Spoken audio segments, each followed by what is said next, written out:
entre na arca, você e toda a sua família, porque você é o único justo que encontrei nesta geração. Leve com você 7 casais de cada espécie de animal puro, macho e fêmea, e um casal de cada espécie de animal impuro, macho e fêmea. Leve também 7 casais de aves de toda espécie, macho e fêmea, fim de preservá-las em toda a terra. Daqui a 7 dias, farei chover sobre a terra 40 dias e 40 noites, e farei desaparecer da face da terra todos os seres vivos que eu fiz.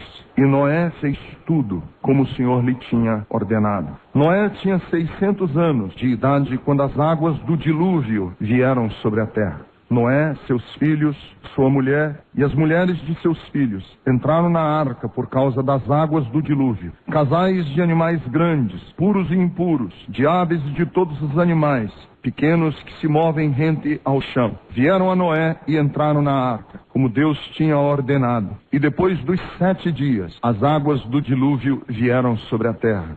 No ano em que Noé completou 600 anos, 1 mês e 17 dias, nesse mesmo dia, todas as fontes das grandes profundezas jorraram, e as comportas do céu se abriram, e a chuva caiu sobre a terra 40 dias e 40 noites. Numa determinada manhã, eu tive uma visita de um pastor da Assembleia de Deus. Ele me procurou porque ele estava com algumas inquietações pessoais, problemas de cunho pessoal, particular, e precisava de um outro pastor para abrir o coração dele. Conversamos por cerca de 1 hora, oramos, choramos juntos os problemas que ele estava atravessando, e depois de 1 hora de conversa, um pastor, ele pegou assim no meu braço antes de ir embora e disse: Ricardo, eu tenho algumas questões no meu coração que eu ainda não consegui resolver, mas não são pessoais, são de cunho teológico, são de cunho doutrinário. Falei, vamos conversar alguns minutos sobre isso. Aí ele disse para mim: pastor, você não acha, por exemplo, uma das questões, uma das dúvidas que eu tenho, o senhor não acha que o Deus da Bíblia é um Deus descrito de uma maneira assim muito primitiva? Eu disse, fale mais. Ele disse, por exemplo, eu acho que o Deus da Bíblia é um Deus que no começo, nos primeiros capítulos da Bíblia, é um Deus assim muito primitivo. Por exemplo, ele é um Deus muito manhoso, é um Deus que é muito parecido com a cabeça das pessoas. Então ele às vezes, por exemplo, como as pessoas estão dando os primeiros passos no conhecimento de Deus, pode ser que as pessoas estejam projetando nele o primitivismo do coração deles. Você acaba fazendo um Deus que seja parecido com você, com a realidade sua. Por exemplo, eu estive no Nepal e vi no Nepal algumas formas de adoração lá que eu fiquei impressionado. Agora quem está falando sou eu, não é o pastor. Eles adoravam, por exemplo, um poste lá no Nepal. Um poste. Sabe um obelisco parecido com aquele obelisco que nós temos ali perto do Parque do Ibirapuera? Pois eles fizeram um obelisco, não multifacetado, mas redondo, como se fosse realmente um poste, colocaram em cima de uma carroça e eles adoram aquilo. Primitivo. Fiquei olhando aquilo e digo, mas que coisa mais ridícula, você está adorar um poste que não tem nem cara. Se eles tivessem esculpido uma cara no poste, tudo bem, mas não tinha nem cara o poste. É um poste que eles adornam, põem uns laços, põem uns cipós e ficam adorando aquele poste. Acende vela para o poste. Aí esse pastor estava me perguntando, você não acha que o Deus da Bíblia, nos primeiros capítulos, não é mais ou menos também um Deus assim, bem primitivo? Por exemplo, é um Deus manhoso, que se chateia, que se ira, que se arrepende. Eu falei para ele assim, não, agora eu dizendo para esse pastor da Assembleia de Deus, não, eu não acho que o Deus da Bíblia tenha sido descrito de uma maneira primitiva. O que eu creio é que ele foi descrito de uma maneira com a qual nós não estamos acostumados a perceber Deus. A maneira como Deus está descrito na Bíblia, ele foge dos conceitos populares que nós temos de Deus. O Deus da Bíblia é fora dos paradigmas, dos contornos, das molduras que nós temos a respeito de Deus. Porque nós temos uma espécie que é aquilo que os estudiosos chamam de senso comum. Senso comum é uma coisa que todo mundo acredita porque simplesmente se acredita. E o senso comum vale pelo senso comum. Então você tem um senso comum, por exemplo, que crente é burro. Então se espalha isso na sociedade e que crente é burro. Então nós temos alguns sensos comuns a respeito de Deus, que são ideias que são aceitas a respeito de Deus, e que são propaladas, e que todo mundo acredita, e todo mundo diz, e todo mundo fala, mas não corresponde com o que a Bíblia diz a respeito de Deus. Então quando a gente vai ler a Bíblia, a gente não lê o que está escrito na Bíblia, a gente lê a partir da memória e da compreensão que a gente tem de Deus da sociedade. Quer dizer, quando você vai ler a Bíblia, você já lê com as lentes que você quer. E que lentes são essas? São as lentes que lhe deram. As lentes da sociedade, do senso comum a respeito de Deus. Por quê? Porque nós somos criados numa sociedade que é católica e de um catolicismo medieval, português, de um catolicismo ainda muito atrasado em relação ao catolicismo, por exemplo, que é praticado na Europa e que é praticado nos Estados Unidos. O nosso catolicismo brasileiro é um catolicismo muito misturado com um sincretismo religioso. Existem as mães de santo que se dizem católicas. Me lembro que aquela menininha do Ganduá, que era uma mãe de santo famosa lá da Bahia, quando o censo do IBGE foi perguntar qual era a religião dela, ela que é a matriarca do grande terreiro lá do Pelourinho, perguntaram qual a sua religião. Ela disse, católico, lógico, meu filho. E eu amo a macumbeira do mundo católica. Então essas lentes que nos foram dadas fazem com que a gente leia a Bíblia, não com o que a Bíblia diz,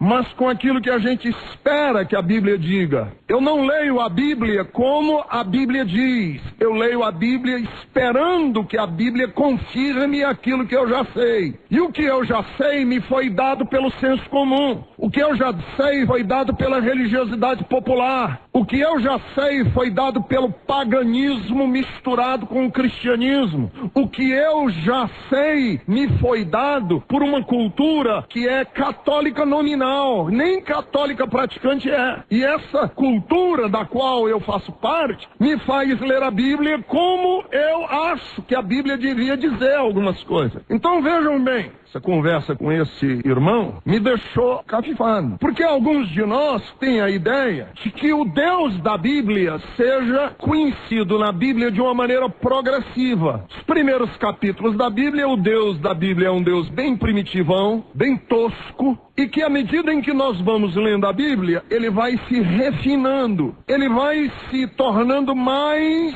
elitizado, o Deus da Bíblia. Essa é a ideia que algumas pessoas têm. Então você começa com um Deus bem primitivo e termina com um conceito de Deus bem nobre. Então algumas pessoas têm essa ideia que o Deus da Bíblia, nos primeiros capítulos da Bíblia, é um Deus sanguinário, ruim. E eu conheço até alguns crentes que dizem assim para mim, eu não gosto de ler o Antigo Testamento, porque aquele Deus lá do Antigo Testamento, misericórdia, eu não gosto nem de pensar nele, eu gosto de Jesus. Aquele Deus lá do Antigo Testamento, eu não gosto não, é um Deus assim, sei lá. Eu já pulo logo lá para João, que eu gosto ali, aí sim é bom. Porque o Deus do Antigo Testamento é o Deus tosco, e o Deus refinado é Jesus. Então algumas pessoas dizem assim, eu não tenho problema nenhum com Jesus, o meu problema é com Deus.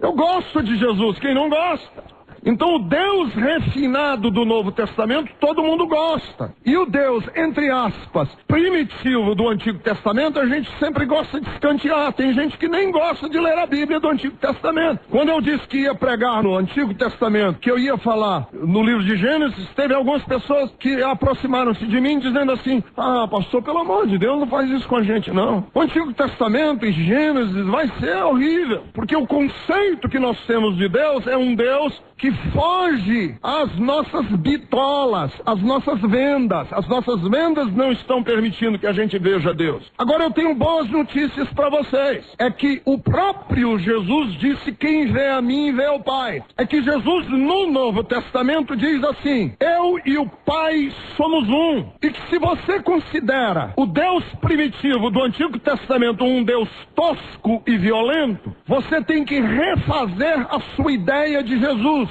Porque Jesus do Novo Testamento é igualzinho, ele se diz igualzinho ao Deus do Antigo Testamento. Ele diz que a cara dele é a cara de Deus. Então a mais alvissareira notícia que nós temos não é que Jesus é parecido com Deus. A mais alvissareira notícia que nós temos é que o Deus da Bíblia é a cara de Jesus. que o Deus do Gênesis é o mesmo de Jesus, e que quando Jesus veio ao mundo, não foi para nos pregar uma nova filosofia, não foi para nos pregar uma nova ideia, não foi para nos pregar um novo conceito de poder de mente, e nem foi um novo conceito de neurolinguística. Quando Jesus veio ao mundo, foi para mostrar aos homens como Deus é, de que maneira é Deus, de que maneira Deus se comporta, de que maneira Deus age, de que maneira Deus vê, de que maneira Deus reage. Se você quer saber como Deus é, olha para Jesus, porque Deus tem a cara de Jesus.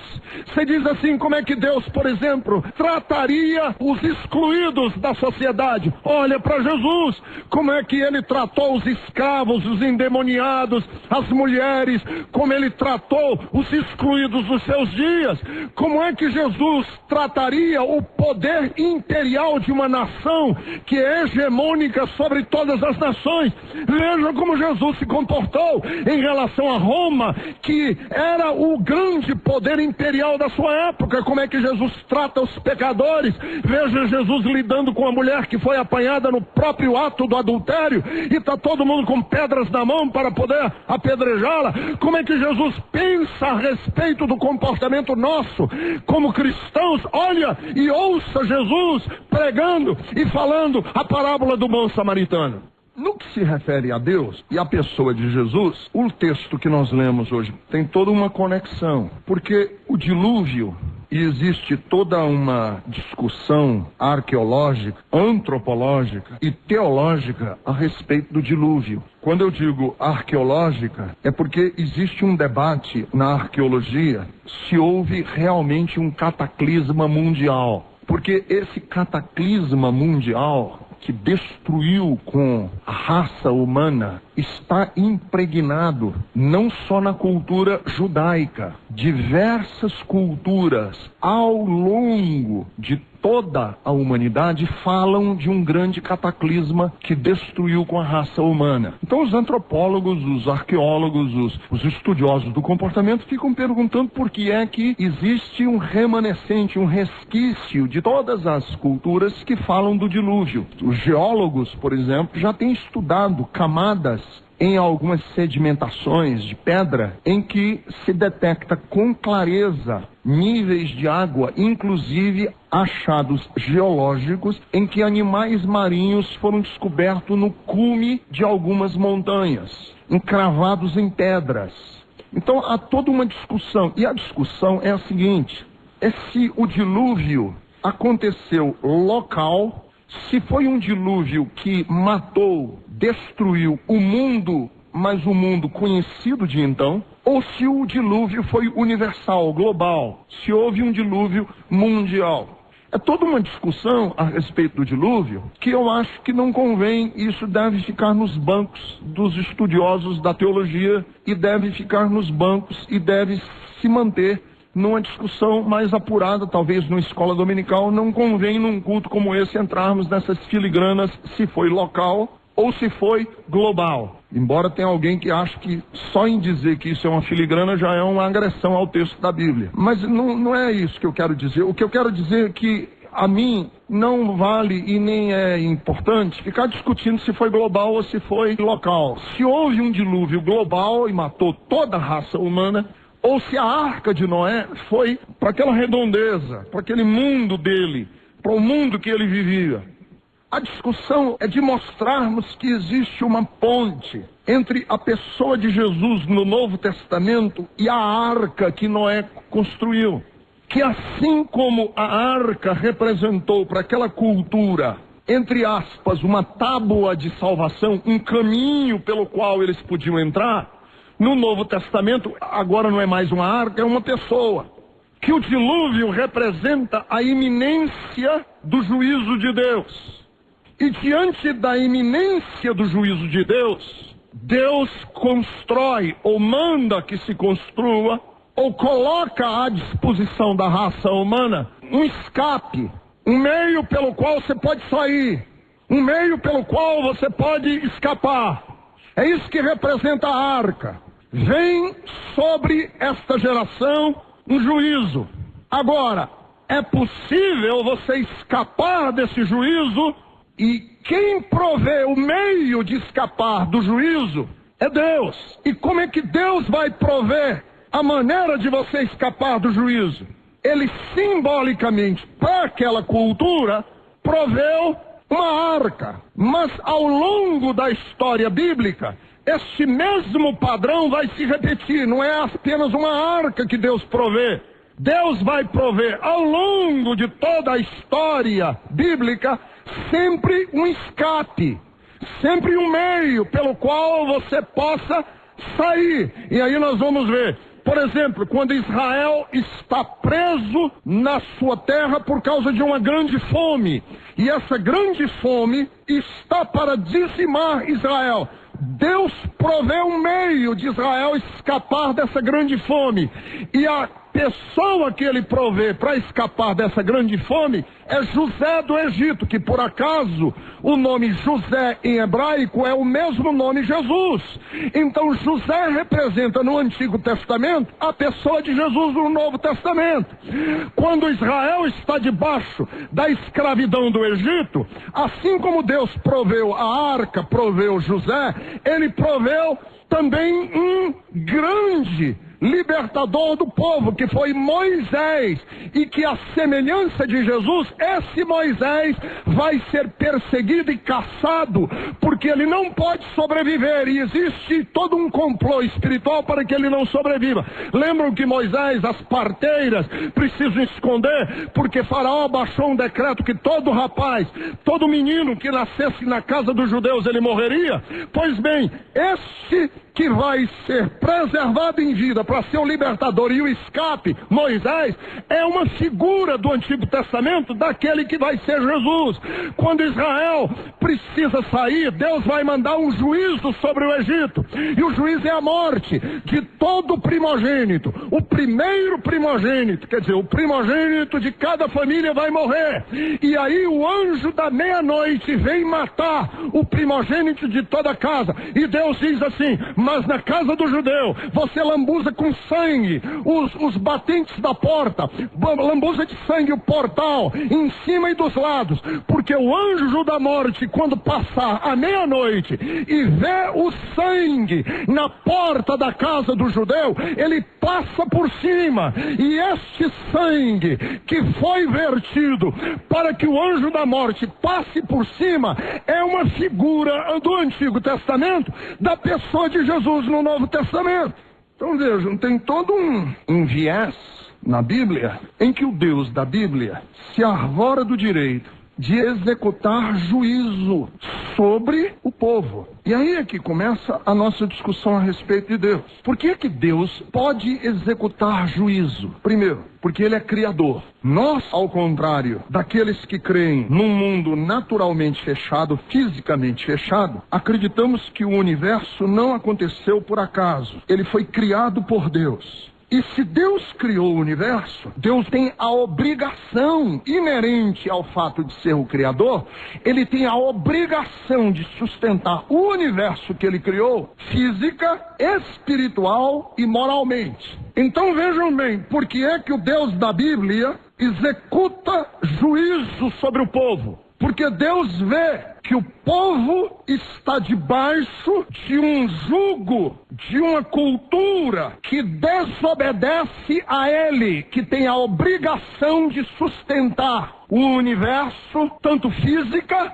quanto espiritual e quanto moralmente falando. Então, todas as vezes que Deus vê que o universo que Ele criou está debaixo de perigo, seja físico, espiritual ou moral, há uma intervenção divina. Todas as vezes em que o universo que Deus criou, seja ele físico, moral ou espiritual, há uma intervenção divina. Por quê?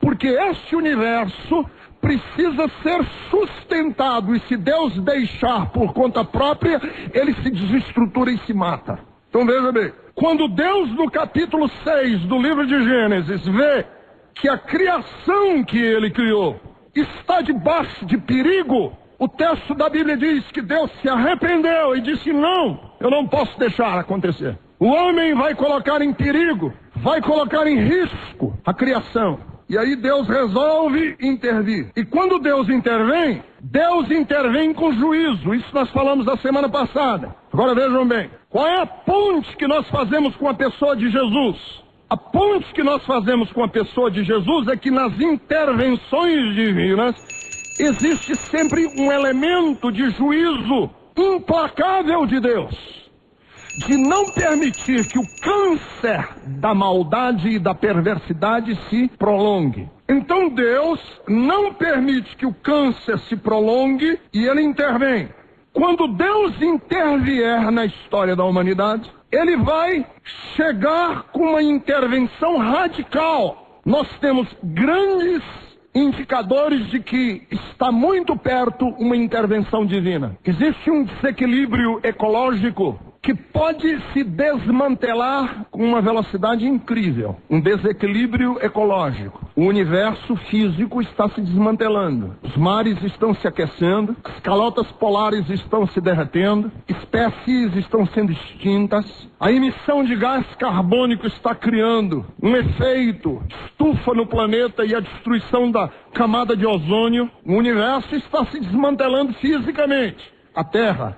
Existe um desequilíbrio moral, esse ninguém fala, nem precisa falar. Nós estamos com taras que antigamente se liam apenas nos livros de psiquiatria, sendo ditas à tarde nos programas de televisão, à tarde para os adolescentes. Desequilíbrios psiquiátricos que eram estudados em medicina, agora estão sendo alardeados por programas de televisão na sessão da tarde. Pai contra filho, filho contra pai, desequilíbrio moral de uma maneira impressionante. E quando eu falo de desequilíbrio moral de uma maneira impressionante, eu não estou falando só da moral sexual. Existe uma falência ética. São os tentáculos dos narcotraficantes entrando no judiciário, entrando no legislativo.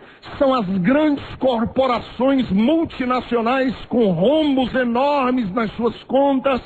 São nações com mentiras. Existe uma falência moral tremenda no universo em que nós vivemos. E não existe apenas uma falência moral, existe uma falência espiritual. Nós temos celebrado aqui no Brasil o crescimento da igreja evangélica, mas vocês sabiam que o grupo que mais cresceu no Brasil foi o dos sem religiões? O grupo que mais cresceu no Brasil foi o dos sem religião. Então nós estamos vendo um mundo que paulatinamente vai se desintegrando, se esfacelando, física, espiritual, moralmente. E aí tem uma intervenção divina. A Bíblia Sagrada diz que Deus disse: eu farei desaparecer da face da terra o homem que criei, homens e mulheres e também os animais. Eu me arrependo de havê-los criado. E Deus disse: eu vou destruir com um grande dilúvio. E aí Deus intervém. E quando Deus intervém, a raça humana está debaixo do juízo divino. E quando a raça humana está debaixo do juízo divino, Deus olha e diz: mas tem um homem justo que se chama Noé. E para este Noé eu vou prover, eu vou criar, eu vou possibilitar que ele saia de debaixo desse juízo com uma arca que vai flutuar nas águas do juízo. Pois o mesmo vai acontecer num desses dias, quando Deus olhar que a terra está chegando a um ponto sem retorno. A Bíblia Sagrada nos diz que ele vai vir novamente. E quando ele vier nas nuvens, ele virá, meus queridos irmãos, e Pedro descreve a cena na sua epístola universal. Os elementos vão se desfazer. Deus vai intervir de uma maneira poderosa. E quando ele estiver nesse processo de intervenção divina, aí, meus queridos irmãos, ele vai correr os olhos sobre a terra procurando um povo que seja justo e verdadeiro. E aquele povo que for justo e verdadeiro, há um refúgio para esse povo justo e verdadeiro. E o refúgio é a pessoa de Jesus Cristo, o Senhor da glória. Ele é a arca de Noé, na qual nós podemos nos refugiar na vindoura justiça divina. Então o Natal é a celebração da arca que Deus já proveu um dia e vai prover no futuro, porque essa arca é mera figura da pessoa de Jesus. Então, ditas essas palavras, deixa eu falar 3 coisas a respeito de Noé e sobre a sua geração e como Deus age com Noé e com a sua geração. Primeiro, a maldade é um estado do ser, mas a perversidade é um movimento do ser. Eu vou explicar o que eu quero dizer hoje, porque ninguém gosta de receber pechas, rótulos. Eu não gosto que ponham rótulos em cima de mim. E se há um rótulo que eu nunca gostaria de ter na minha vida, é o rótulo da perversidade. Eu jamais gostaria de ser chamado de perverso. Mas vejam que no capítulo 6 do livro do Gênesis, no versículo de número 6, ou no versículo 5, Gênesis 6 e 5, a Bíblia diz que o Senhor observou a perversidade do ser humano e que estava aumentando. Então deixa eu dizer assim, maldade é um elemento do nosso ser, mas a perversidade é o caminho que nós tomamos com a nossa maldade. Quem é perverso? Perverso não é aquele que faz maldades de graça. Perverso é aquele cujo estilo de vida confirma a sua maldade. Esse é o perverso. Então vejam bem, perversidade não é um superlativo do mal. Não, perverso não é um mal elevado a uma categoria. Perverso é o caminho que você está. Assim como a bondade é um estado da minha vida e a santidade não é outra coisa senão o caminho que eu estou. Ser santo não é ser puro no altar. Ser santo é estar a caminho de alguma coisa. Por exemplo, a Bíblia chama os cristãos de santos, mas eu conheço vocês.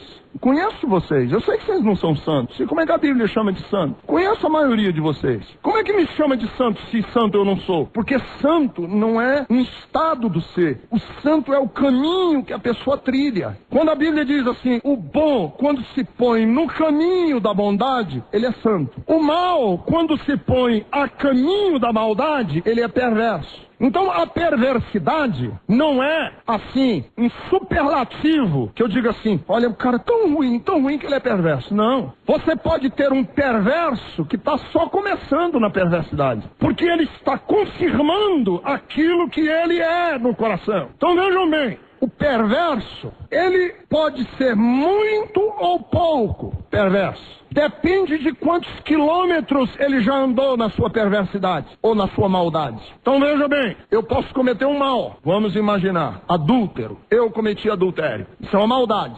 Mas cada dia que eu confirmar o meu adultério, eu estou me tornando um perverso nisso. A perversidade é a confirmação cotidiana do mal. O mentiroso, cada vez que ele conta uma outra mentira para consertar a mentira que ele disse ontem, ele está se tornando perverso na sua mentira. Estão entendendo? A bondade que eu faço, cada passo que eu dou na minha vida que confirma a minha bondade, eu estou me santificando. Agora vejam bem, o perverso pode andar tantos quilômetros. É possível um perverso andar tantos quilômetros que não tem mais volta. É como quem nada num lago. Você nada no lago. Chega lá na metade do lago, da lagoa, você diz assim, eu estou morto e cansado, eu vou voltar. Aí o amigo diz assim, agora não adianta mais. Agora não adianta mais. Você já nadou tanto dentro do lago que se você voltar, a volta é mais custosa do que continuar. Por isso é que a Bíblia diz assim, o sujo, suje-se mais. E o santo, santifique-se mais. Agora vejam bem, quando um homem vai no caminho da perversidade e ele chega num ponto que não tem mais retorno, a Bíblia Sagrada diz que nesse ponto ele pecou para a morte. E quando ele peca para a morte, ele peca contra o Espírito Santo. E quando ele peca contra o Espírito Santo, já não tem mais salvação para ele. E a Bíblia Sagrada diz isso no Novo Testamento, por ele nem orem mais. Porque ele andou tantos quilômetros na sua perversidade que não adianta mais orar, deixa ele para lá. E quando uma nação, ou um povo, ou uma cultura anda demais nessa direção, aí há intervenção divina. Deus disse, chega, porque se eu deixar essa nação crescer muito na sua perversidade, ela vai contaminar o resto, e o universo inteiro anda na perversidade, ao ponto de não voltar mais. E quando Deus viu que havia um homem que com todas as mazelas e problemas e incoerências e ambiguidades e inconstâncias e incertezas, porque eu tenho tudo isso na minha vida. Eu tenho, Ricardo Gondim, eu sou inconstante, eu tenho ambiguidades dentro de mim, eu sou um homem cheio de paradoxos, eu sou um homem cheio de dificuldades. Minha mulher que sabe de melhor do que vocês de tudo isso. Mas quando Deus olha para a minha vida, uma coisa só Deus quer. É que eu não esteja no caminho da perversidade. Eu esteja no caminho da bondade. Está aqui, Senhor. Eu vou nesse caminho aqui. Com tudo que sou, eu estou assim, mas eu vou nesse caminho. Para esse que está nesse caminho, existe a arca da salvação. Existe a arca para você poder sair de lá. Foi o que Deus fez. Ele disse, eu vou julgar todos. Mas aquele homem ali, Noé, e a família dele, eles estão trilhando um outro caminho. Não é esse caminho aqui, é outro caminho. E eu vou salvar Noé e a sua família. Essa é a mensagem do Evangelho. Segundo, a bondade é uma descrição do caráter de Deus, mas a justiça de Deus é sempre pontual, sempre passageira. As intervenções de Deus são pontuais e a bondade de Deus é perene. Em outras palavras, Deus só julga com severidade porque o nosso comportamento exige isso dele. Mas Deus não tem prazer. Deus não tem prazer. O prazer de Deus é ser bom, porque Deus é amor. Mas às vezes, o comportamento do perverso exige que Deus haja de uma maneira pontual, específica, única, com severidade. Então a justiça de Deus, quando ela é exercitada pontualmente, ela é sempre dolorosíssima. Mas isso não é um traço do caráter de Deus. O que Deus gosta é de ser bom. O que dá alegria ao coração de Deus é ser bom. Ele não tem prazer na morte do ímpio. Então, uma das coisas que eu queria falar aqui desse capítulo 6 é que existem algumas escolas rabínicas que interpretam o capítulo 6 de uma maneira muito linda. Olha que coisa linda. Para mim, é uma das maneiras mais lindas de ler o dilúvio. Deus viu que o homem estava no caminho da perversidade. Estava confirmando e solidificando com seus atos a maldade do coração dele. Deus viu que ele estava indo. Deus mandou Noé para pregar para essa geração e dizer para eles voltarem. Noé pregou 120 anos. Foi o mais frustrado de todos os evangelistas. Porque ele pregou 120 anos e só conseguiu salvar a família dele. E ainda assim, olhe lá. Porque foi logo depois a gente vai chegar na vida de Noé. E depois de 120 anos... Noé sendo pregoeiro da justiça, que Deus viu que a raça humana tinha entrado muito fundo no caminho da perversidade, sem volta, Deus chorou. Aí dizem os rabinos assim, e Deus chorou por 40 dias e 40 noites, e as lágrimas de Deus encheram a terra. O juízo de Deus é como se Deus dizendo assim, não me force, eu não quero, volte, volte, volte, volte. Volte, não faça isso. Vem cá, para. E as pessoas endurecendo o coração e o coração dos homens se tornando mais duro que o diamante, ao ponto de Deus dizer, não tem jeito, eu tenho que fazer. E com lágrimas a terra se encheu. Porque é isso que Deus faz com você, sabia? Na sua casa. Cada vez que a gente reforça uma ação nossa, eu tenho certeza de pessoas aqui, tenho certeza absoluta que você começou a fazer o mal e você sabe quantas barreiras Deus colocou no seu caminho. É um versículo, é um pastor, tem uma história lá do Ceará, o pastor Alisson, que vocês conhecem bem. Ele canta músicas e ele foi chamado para fazer um jingle de uma loja, de um negócio de Natal. Sabe o que é um jingle? Aquela musiquinha que toca no rádio fazendo propaganda de alguma coisa. E tinha um irmão da igreja que estava adulterando com a mulher num motel. E aí estavam lá, não sei em que situação, nem quero saber. Estavam lá, não sei em que situação, ela disse assim, liga o rádio. Aí quando ligou o rádio, aqui é o pastor Alisson. Aí o cara levantou e disse, minha filha, não tem jeito.